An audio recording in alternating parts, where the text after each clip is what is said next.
Hello everybody and welcome to One Piece 1010.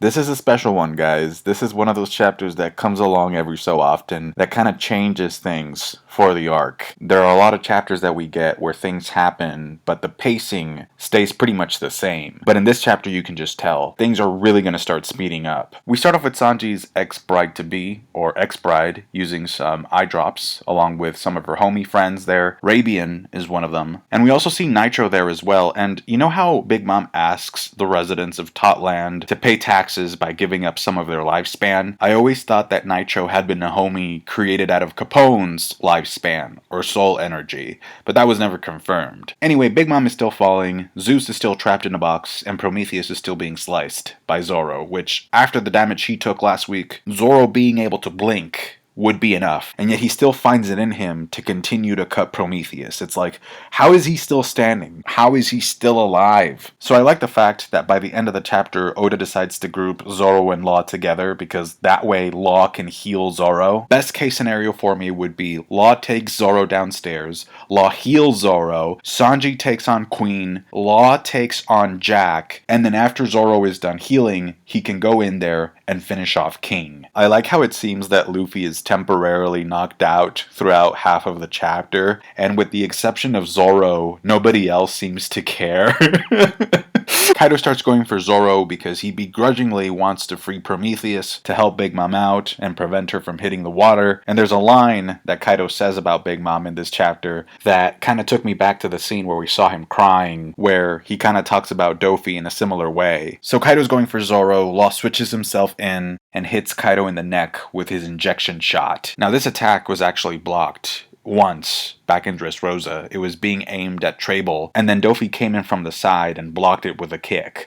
So that's the way to do it. You have to block the attack from the side. Now later on in Dressrosa, Law actually lands the attack on Doflamingo, and the effect is pretty similar to what it does in this chapter. It essentially goes right through Doflamingo, it comes out the other side, just like it goes through Kaido's neck, and it actually draws blood a little bit. So I imagine that means that Law's attack has actually gotten stronger since Dressrosa, because the amount of force and power you would need on an attack to be able to damage Kaido is definitely not the same amount of force and power you would need to damage somebody like Doflamingo. You would need a stronger attack to damage Kaido. So either Law's attack got stronger, or Kaido took a lot less damage than Dofi did from Law's attack. Although Kaido is bleeding, so it's more likely that Law got stronger. And he actually shows a new technique here. It's a blocking technique that he tries on Kaido's counterattack, and of course its name fits perfectly with the medical theme that Law has for all of his attacks. Now, if I'm understanding this correctly, Zoro's about to get clubbed by Kaido, and so what Law does is that he switches Zoro and Prometheus out for himself. Like, he switches himself in for Zoro and Prometheus, and that's how he's able to land the injection shot.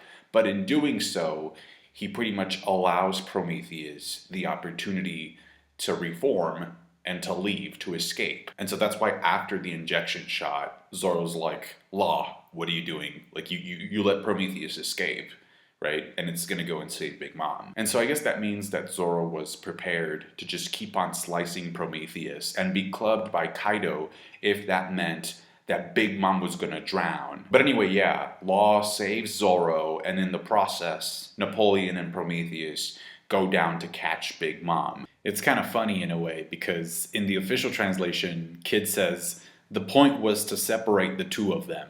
And then Killer says, no need to take it too far.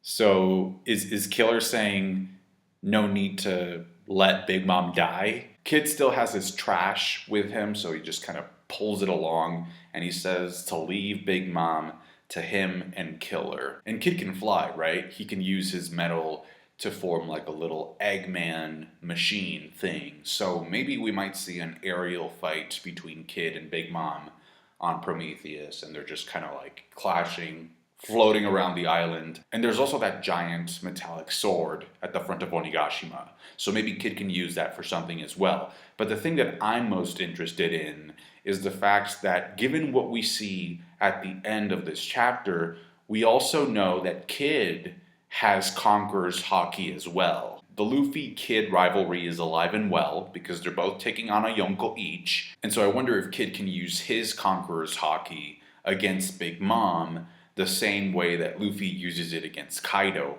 by the end of this chapter. Kid mentions that there's something going on with the clouds, and so I really want to know if it's connected to Big Mom doing something to Zeus, maybe using that cloud power to shift the weather, if it's connected to that, or if it's connected to maybe Nami doing something, or if it's something completely unrelated and bigger that is causing the shift in the weather conditions. I also think this would be a good time to remember that each time we've seen two of the Yonko clash, there's a drastic change in the sky. The weather changes because of the enormous amounts of haki that are being exerted. So it could be the clouds acting as a warning for the incredible amount of King's Haki that Luffy is getting ready to unleash. Because we already seen that Luffy can actually use his King's Haki even when he's unconscious. So there's that whole reference to Luffy's first encounter with Kaido when Kaido KOs him, and Luffy still, even after being KO'd, he's still giving him that angry look.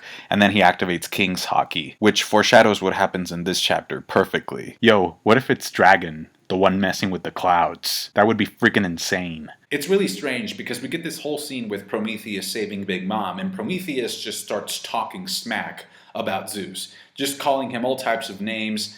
But then he says, "Anyway, Mom, can I ask you for a favor?" And then we also know that Zeus is currently trapped inside of a box. So on second thought, yeah, I really don't think it's likely that Zeus is the one responsible for the change in the clouds. So maybe it's Momonosuke or somebody else. After that comes Zoro's epic moment that we've been waiting for ever since the beginning of the time skip, the activation of Asura.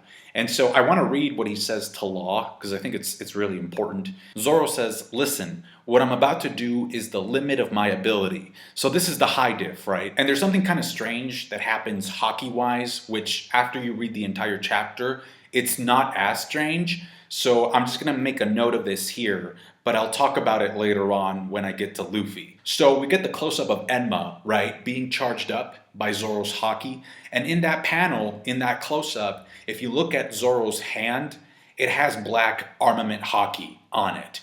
But then once we actually see the full Asura, the black armament Haki is gone. So I think that's relevant. And I also think it's kind of cool how he pretty much has the same speech that he gave to Kuma. Obviously, visually, I think the panel is a complete reference to when he used it to defeat Kaku. I can hear Zoro's theme reading those panels like do do do do do do. Kitoryu, Ashura. Kaido says that Ashura is going to leave a scar, which to me, despite the fact that Zoro did not reopen Oden's scar, I think like him leaving a brand new one, a brand new permanent scar, to me that's mission accomplished. As long as the damage is permanent, which is what Oden did in the first place, that's good enough. And so I'm guessing that it's probably going to be up to Luffy to reopen that scar with internal destruction Haki. After Ashura, Zoro can't bear standing up, so he collapses. And so Kaido swings a Thunder Bagua and hits both Zoro and Law. And that's pretty much it for Zoro. He doesn't get back up after that. His eyes are white. He pretty much gets KO'd, just like the Scabbards. So again, I'm glad that Law is there because maybe Law can heal Zoro and he can go downstairs and fight somebody else. I was actually really impressed to see how well Law took that Thunder Bagua, because we saw what it did to Luffy in Gear 4th, just a one-shot. But Law is actually still conscious by the end here, so I'm guessing there's two reasons for that. Number one is that the attack is actually hitting two people at once. It's not like with Luffy, where like Luffy had to take the entire force of it by himself, individually. So maybe the fact that it's being split between two people, maybe that reduces a little bit of the intensity. And then before Kaido swings, we can see that Law picks up his sword with two hands, which is the same way that he blocked Doflamingo's Overheat attack back in Dressrosa. And Overheat was actually one of Doflamingo's strongest attacks. Anyway, then Kaido goes on to have his whole Darth Vader moment where he's like, "Join me. Together we can rule the galaxy." There are some panels in this chapter that really remind me of other shots or other panels from previous fights. And so the moment that Luffy arrives kind of reminds me of that moment in Enies Lobby when Luffy gets back up against Rob Lucci. And so Luffy is up and ready. He starts getting like Hyogoro flashbacks. And so this part of the chapter I think, complements Zoro's part of the chapter very, very well. Because what Oda is doing is that he's combining Luffy's and Zoro's feats in this chapter to help us learn more about the nature of Haki. I want to go back to the basics here, because I feel like if we don't understand the basics, we can't move forward with anything. So, right from the beginning of the time skip, Oda revealed in an SBS that each of the members of the monster trio specialized in one type of haki. Luffy specializes in Conquerors Haki, Zoro in Armament, and Sanji in Observation. Now, thanks to this chapter, we now know that each of these three branches of haki has an advanced form to it. For Observation, it's Future Sight. For Armament, it's Rio. And then for Conquerors Haki, it's what Luffy does in this chapter. And so because Luffy is Oda's favorite character, Oda wants to make absolutely sure that his favorite character can master all three advanced haki forms. He already knows Future Sight, he already knows Rio, and now we can see that he's doing the exact same thing that we saw Roger and Whitebeard do during the flashback. And I made this video and I talked about how it was so obvious that something like this was coming, because always remember, Luffy has to surpass Roger, alright? He cannot be the same as Roger, he has to go beyond what Roger was. So when we have this clash of like Edward Newgate and Roger, and we're seeing them use their haki in a way that we've never seen anybody use their haki before, it's like, okay, like Luffy's gonna get this at some point. To the point where Oda literally has Law say almost the exact same thing that Oden said when he saw Roger and Whitebeard clashing. Now I know this is very difficult for some fans to accept,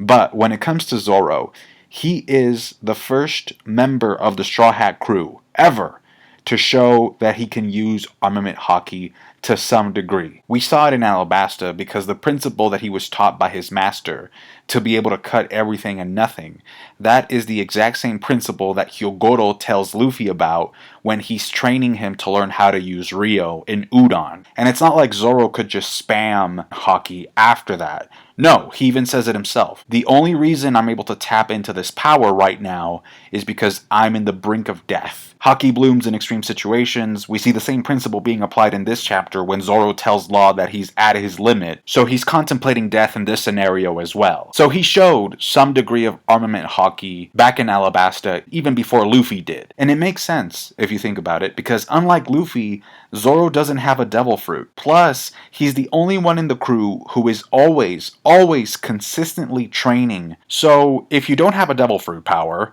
and you're literally at the gym all day long, every day, it makes sense that eventually you're gonna max out, and you're gonna tap into the realm of haki sooner rather than later. So, with that in mind, apparently Kaido thinks that Zoro's Asura is a manifestation of Zoro's Conquerors Haki. Now remember, you can't train yourself to get Conquerors Haki. You either have it or you don't. So he's always had Conquerors Haki, it's just been sort of dormant within him. Remember, according to Rayleigh, Conquerors Haki is the ability to overwhelm / intimidate your opponent, which is exactly what Zoro does to Kaku before he defeats him. In fact, if you go to episode 300, which is when he first activates Asura, you can actually hear that the sound effect that they use for when he activates Asura is the exact same sound effect they use for when Luffy uses King's Haki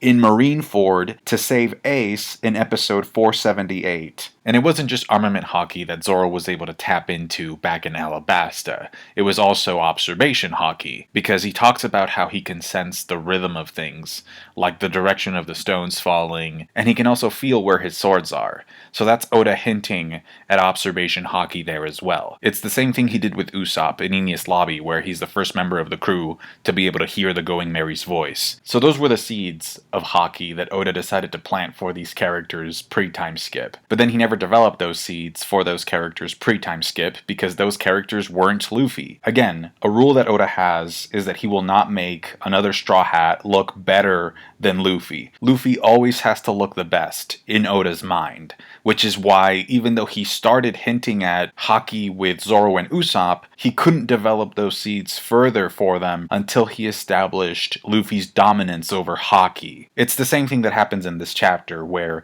there's a hint that Zoro has Conquerors Haki, but it's kind of vague. Like, Zoro's not even sure of it. He's like, what are you talking about, Kaido? And so even though Zoro looks really cool, there's a lot of uncertainty there. But when it comes to Luffy, he's like, no, I'm sure. And not only do I have Conqueror's Haki, but I can now weaponize it as well. So, step 1, Oda shines up Zoro.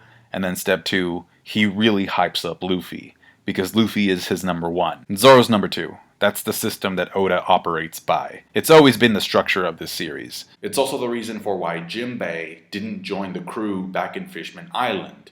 Because if he had joined at that point in time, think about this. We knew by then that Jinbei had actually fought Ace and that they had tied. And Ace was like 2nd Division commander. So if Jinbei tied with him, if he was able to push Ace to a draw, then that pretty much puts Jinbei at the same level. So if Jinbei had joined the Straw Hats right after the time skip, then that would have made Jinbei stronger than Luffy at that point in time. And so that's why Oda wanted to wait to include Jinbei into the crew a lot later. And so that's why Jinbei joined the crew after Luffy surpassed 2nd Yonko commander level. Now I'm going to read you a quote here from Oda from about 4 years ago. The source is One Piece Great Newspaper Volume 2. So this is what Oda said. He said, when Kaido appeared for the first time, I said that Luffy can't defeat such a strong character yet.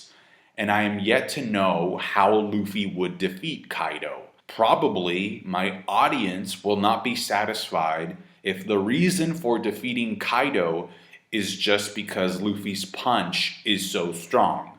Luffy and I have to find a solution somehow. It feels like Oda was like, okay, I don't know how Luffy's gonna defeat Kaido, so what can I do? Well, I already said in an SBS that Luffy's Haki specialty is King's Haki. And I already gave Observation and Armament Haki an advanced level, so I might as well give King's Haki an advanced level and then have Luffy use that against Kaido. I'm really curious to find out how early this type of Conqueror's Haki was foreshadowed in the story, because when it comes to advanced Observation and advanced Armament Haki, like even if you don't believe that Zoro used Rio back in Alabasta, let's say that you don't believe that, right? So even if you don't believe that, Advanced Armament Haki and Advanced Observation Haki were both foreshadowed back in Marineford. As an example, you have the Admirals using Rio back then, and then you have a scene where Luffy is about to attack Mihawk, right? But then he sees into the future that if he goes through with his attack, Mihawk is going to cut his arms off. So instead of attacking Mihawk, he kind of sticks his arms into the ice. And then Mihawk says, wow, it turns out you can be calm, which is a requirement for using Future Sight. So yeah, those are 2 examples of those types of advanced Haki being foreshadowed in the story. Actually, there's a scene in Marineford where Whitebeard starts grabbing the air and bending it to use it offensively. And one of the characters there says that this feels worse than an earthquake. And the sound effect is the sound effect of Haki as well. So maybe that's Whitebeard using Conqueror's Haki instead of his Quake fruit. And so when Luffy goes up to Kaido in this chapter, he tells him, even though I was using Rio, to try and, harm you from the inside, my punches were still too shallow. And so he makes a reference to the Ragnarok attack from the previous chapter, because he says, but after taking that hit from your club, the Ragnarok attack, I figured it out. And so if you watched my last review, you know that I spent some time really dissecting and sort of unpacking Kaido's Ragnarok attack, because it was so obvious that it was just full of references to other things. Again, he used the spinning motion from Sansen Sekai, and then the way he lands the Ragnarok attack on Luffy is just such a visual reference to the way that Whitebeard was fighting Roger. Now, the name in the official translation for Kaido's Ragnarok attack, which is the attack that Luffy is referencing in this chapter, and he says that thanks to that attack, he figured things out, right? So the name of that attack in the official translation is Conqueror of 3 Worlds Ragnaroku. So it has the word conqueror in its name, right? So Conqueror, Conquerors Haki. And wait, because that's not all. The combined attack, the combo attack that Big Mom and Kaido did in the previous chapter, I think in Japanese it's called Hakai. So the official translation, the name for that combo attack is called Conquest of the Sea. Conquest, Conqueror, Haki. So it's obvious that Big Mom and Kaido were using that advanced level of Conquerors Haki in their attack in the previous chapter, which actually makes Zoro's feat of blocking that attack even more impressive. Because the way they were boosting that shockwave was by using their color of the Supreme King. So, man, like Zoro, wow. The attack is called Conquest of the Sea for a reason. And so Kaido says that there's only a few people that can actually infuse their King's Haki into their attacks. And so far, let's count them down, okay? So it's Kaido, it's Big Mom, it's Luffy, it's Roger, and it's Whitebeard. I think those are the only ones that are kind of confirmed at this point. Odin, maybe. Odin, question mark. Because maybe he did that to be able to open up that scar on Kaido, and maybe that's why Kaido recognized, Zoro and said like, wow, you have King's Haki too? Like at first, Odin was really impressed about Whitebeard and Roger not touching each other with their attacks. So maybe later Odin told Roger, you need to teach me that technique. Like, how do you do that? And so maybe he used that with Kaido later on. In addition to the Conquest of the Sea attack, just the fact that Big Mom is able to keep up with Kaido kind of confirms that she can do it as well. There's a panel in chapter 1001 where Kaido sees Luffy and then he thinks about 5 other top tiers. So I think that all of those 5 top tiers can actually use King's Haki this way. So that's Roger, Whitebeard, Shanks, Odin, and Rocks. And if Shanks has it, I think you can make the argument that Mihawk has it as well. Because they used to spar, like they used to have duels, except, later on Shanks gave up his arm and that's when they stopped.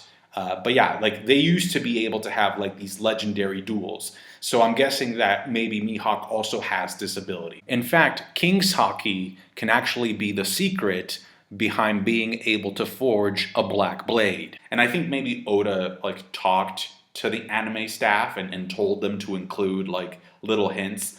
Because if you go to the episode where Kaido one-shots Luffy, before he does the Thunder Bagua in the anime, the clouds begin to change and there's this surge of lightning. And then we zoom into Kaido's eye and it does give you the impression that he's activating Conquerors Haki to charge up his attack. And then in one of the most recent episodes, when Roger fights Whitebeard, the anime does the exact same thing with Roger. We zoom into his eyes, we see him activate King's Haki, and then he begins charging up his sword to deliver his attack. So shout out to the anime for that, but also shout out to the manga because, man, when Luffy starts going in this chapter, it felt like watching him activate Gear Second for the first time. It almost seems like this new ability gave him a speed boost because he's like zigzagging Kaido left and right, just boom, boom, boom. I'm over here getting flashbacks because a lot of these panels that we see in this fight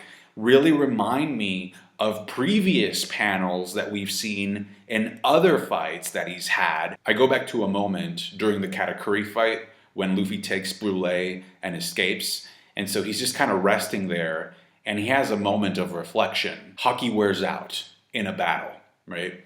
But then that also means that like Katakuri's observation Haki is also going to wear out. And so one of the questions that I think we've had as fans is, how is Luffy going to deal with his Gear Fourth time limit, right? Because that's not sustainable anymore. We essentially saw that if it weren't for the other Supernovas being there against Kaido and Big Mom, like Luffy would have lost already. So this chapter gives us the answer, right, to the time limit.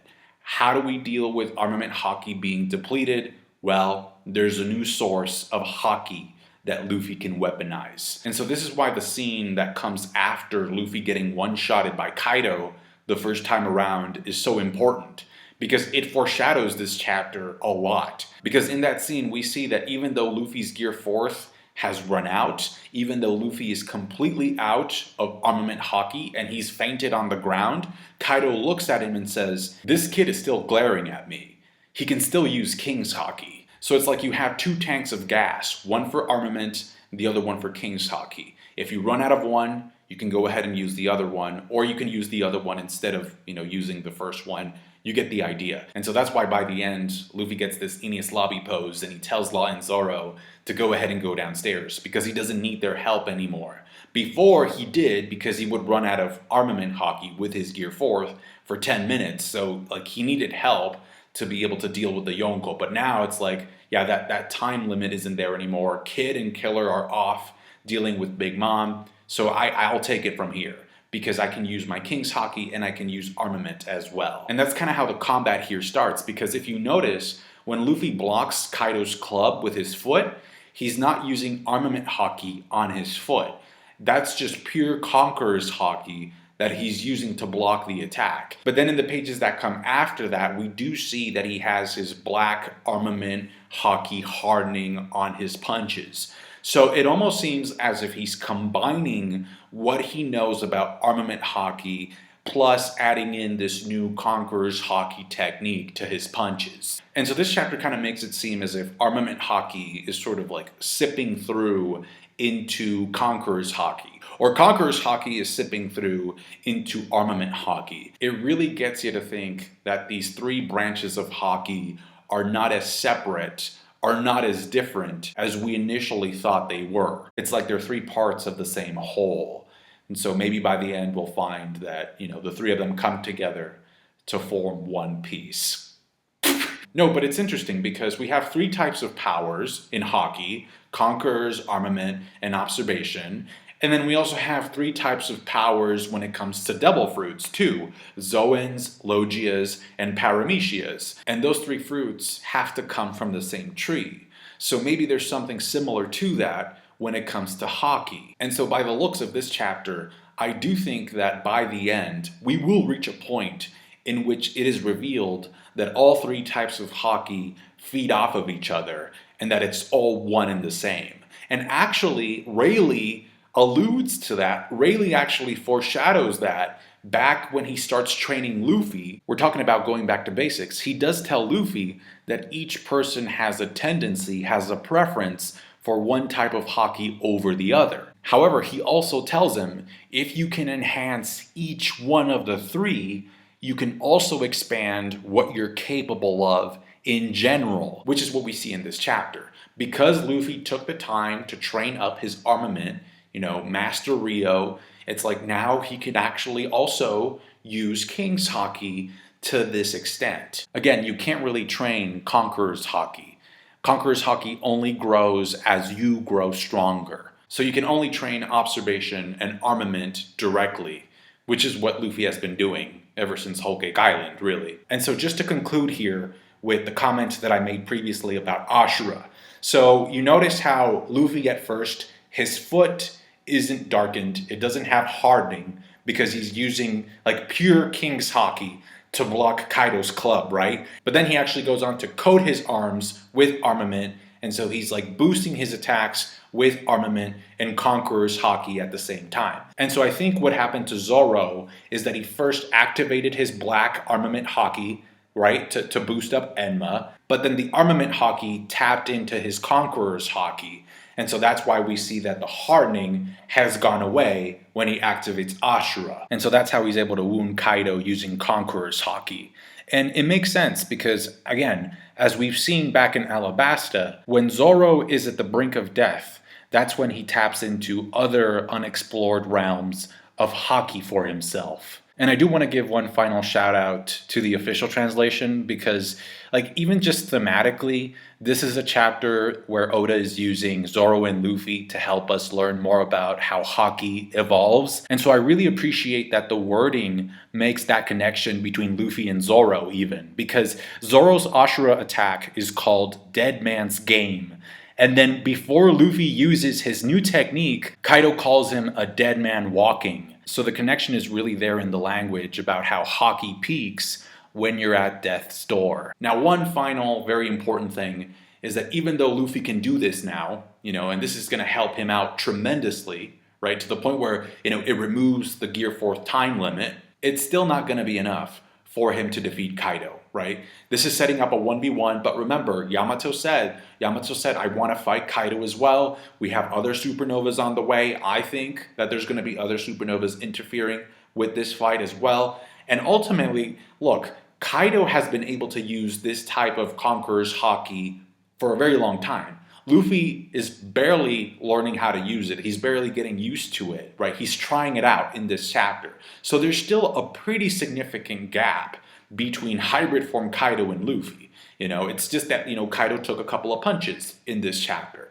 And so with that in mind, I also think that it's important that we consider that there are still options for Luffy to improve, such as Gear 5th and Awakening. Remember, Kaido is supposed to be the strongest pirate. So if we add the possibility of Luffy using Gear 5th in this fight, using it for the first time, using Awakening, plus this mastery, this advanced level mastery of Conquerors Haki, okay, then we have a shot. So it's going to be very interesting to see how Luffy implements those techniques, or how he incorporates this type of mastery over Conquerors Haki into his Awakening or into Gear 5th. Because once he starts doing that, then maybe you can make an argument that he can defeat Kaido. That's going to do it for me today, guys. Thank you so much for watching. I thought this chapter was really good. Like I said, I spent a lot of time talking about how it changes things.